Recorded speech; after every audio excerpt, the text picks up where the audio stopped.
नमस्कार बच्चों। आज का हमारा टॉपिक है लेसन नंबर 8, जिसका नाम है गति, जिसे हम मोशन कहते हैं। इस अध्याय में, इस चैप्टर में हम जो टॉपिक पढ़ेंगे वो टॉपिक यहाँ सबसे पहले दिए हुए हैं।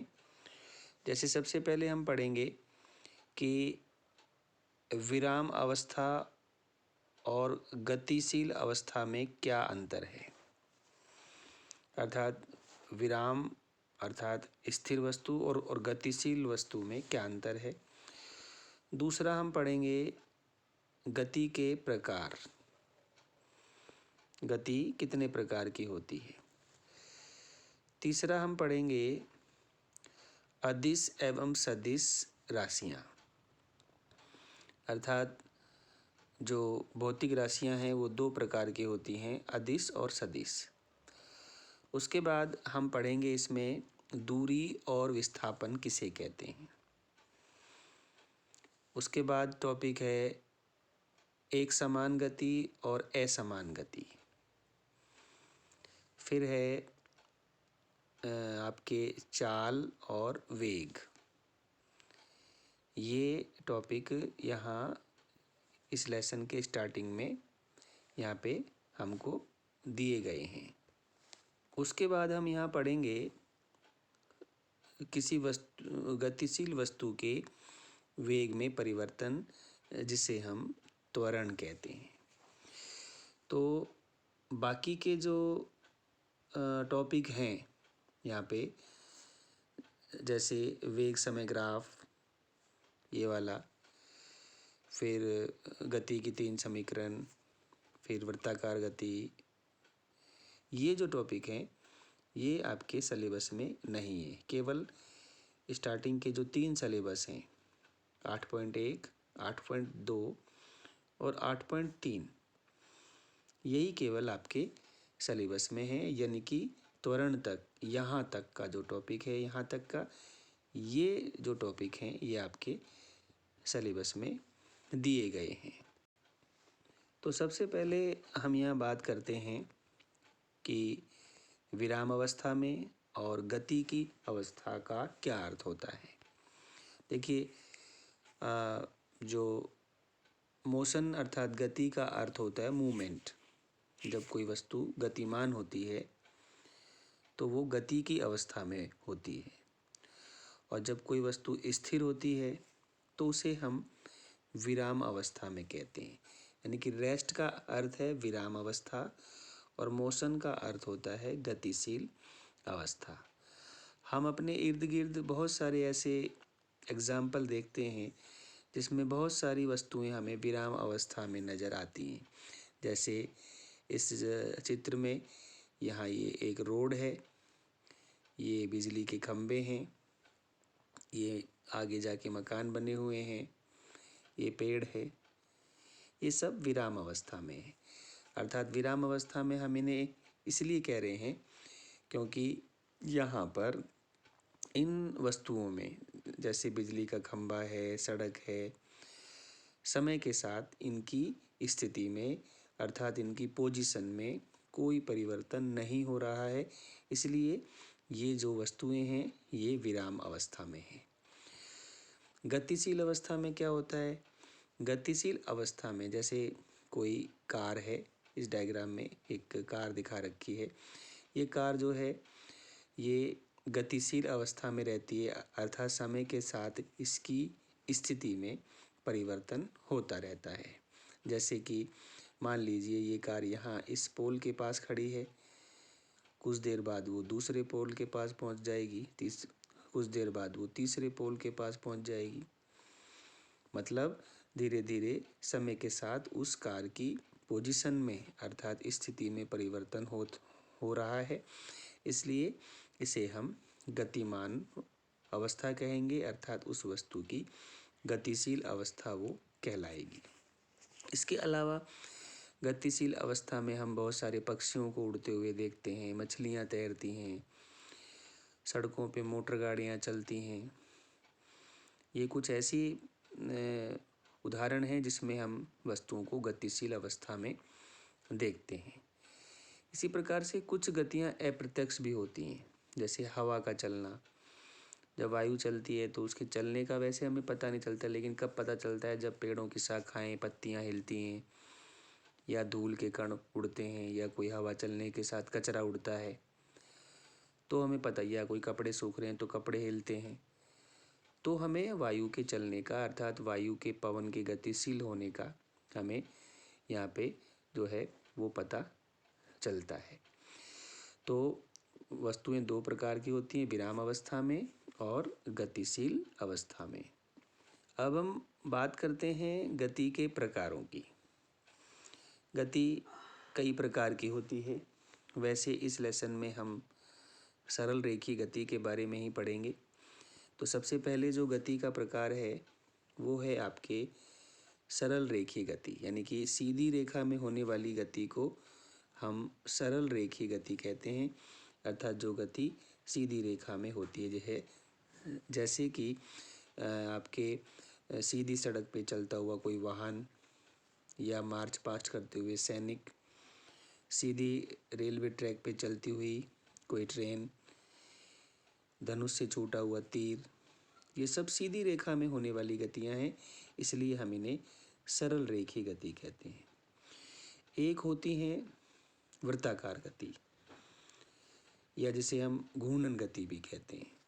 ये गति जो होती है ये किसी एक्स पर, अर्थात एंगल पर, किसी अक्ष पर होती हैं। अर्थात किसी अक्ष के चारों तरफ जब कोई गति होती है तो उसे हम घूर्णन गति, या कोई सर्किल में कोई अगर कोई गति होती है तो हम उसे वृत्ताकार गति के नाम से जानते हैं।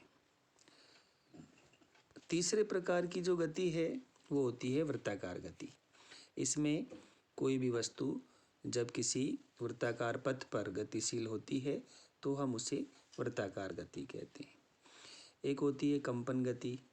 कंपन गति में क्या होता है कि कोई भी वस्तु है वो अपनी माध्यावस्था के, ये उसकी माध्यावस्था है, जैसे ये इसके इर्द गिर्द अर्थात ऊपर नीचे कंपन करती है तो उसे हम कंपन गति के नाम से, या कोई वस्तु किसी माध्यावस्था के इर्द गिर्द अगर दोलन करती है, जैसे घड़ी का पेंडुलम, तो हम उसे ऑसिलेटरी यानी कि कंपन गति या वाइब्रेटरी गति के नाम से जानते हैं। तो ये यहाँ पर थे गतियों के प्रकार। अब हम बात करते हैं भौतिक राशियों की।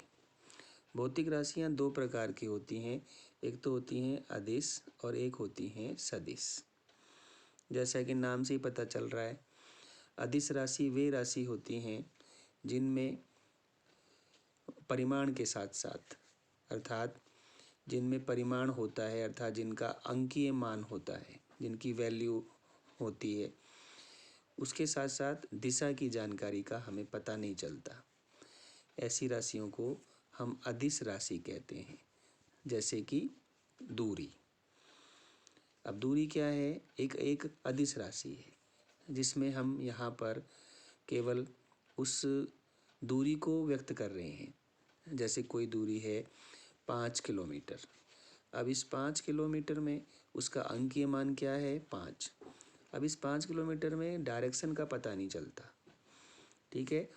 तो ऐसी गतियाँ जिनमें केवल उनके मैग्नीट्यूड का मतलब उनके परिमाण, अर्थात उनके अंकीय मान का ही पता चलता हो, जिनमें उनकी डायरेक्शन का अर्थात दिशा का पता नहीं चलता हो, ऐसी राशियों को हम अदिश राशि के नाम से जानते हैं। दूसरी वे राशियाँ होती हैं जिनमें उनके परिमाण के साथ साथ उनकी दिशा के बारे में भी जानकारी मिलती है।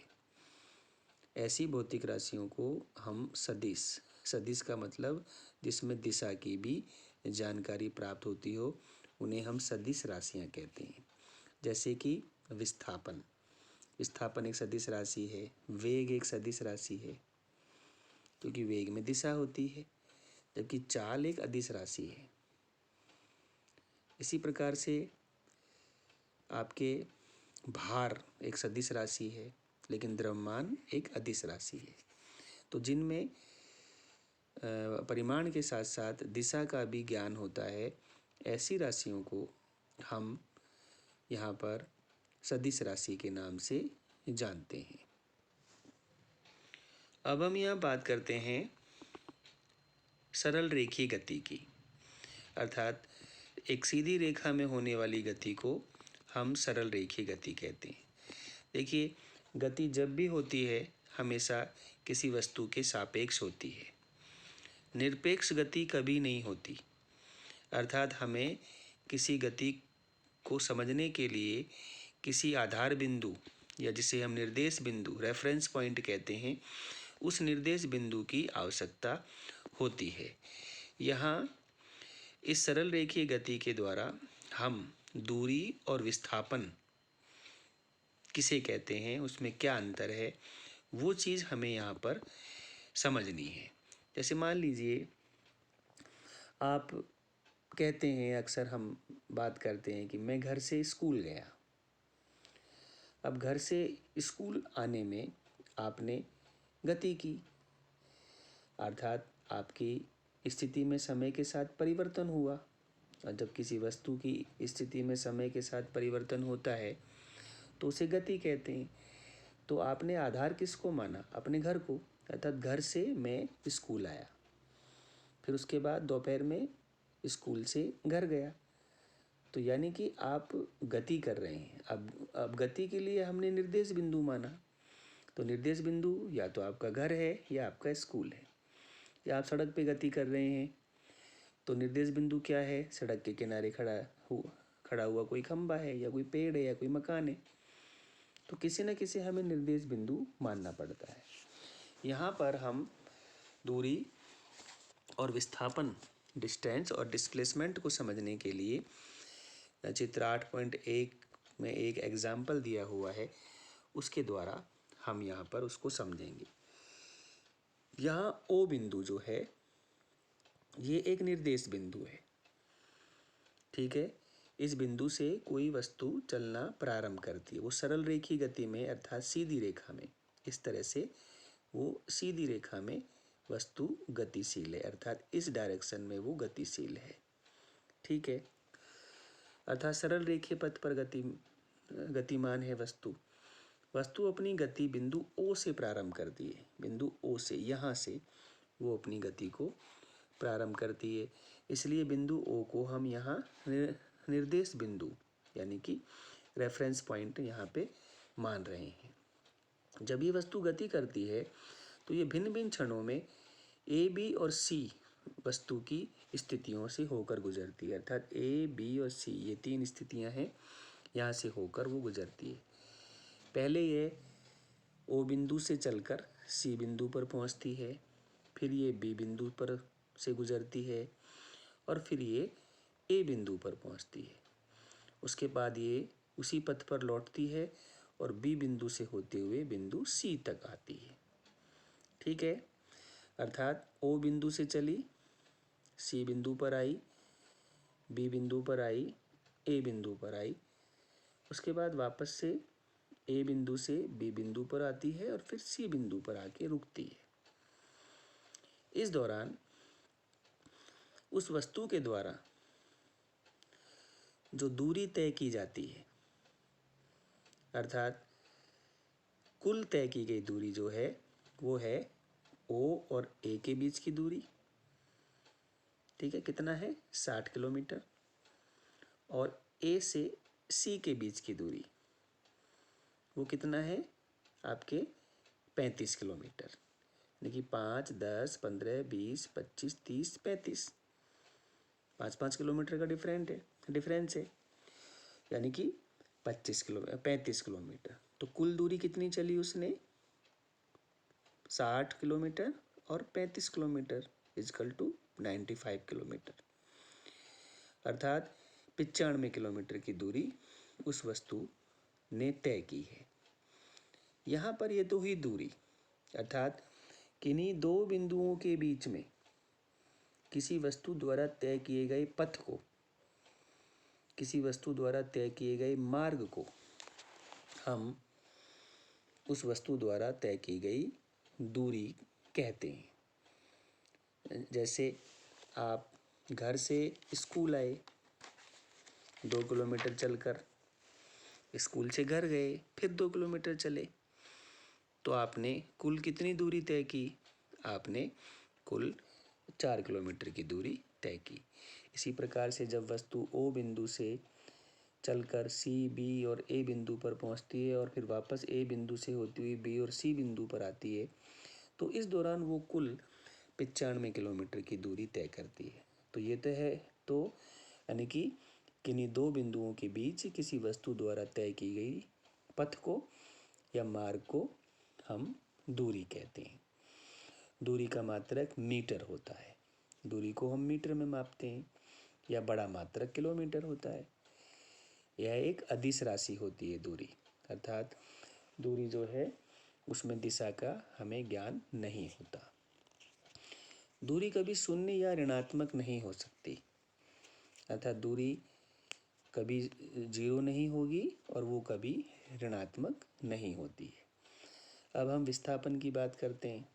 विस्थापन क्या होता है?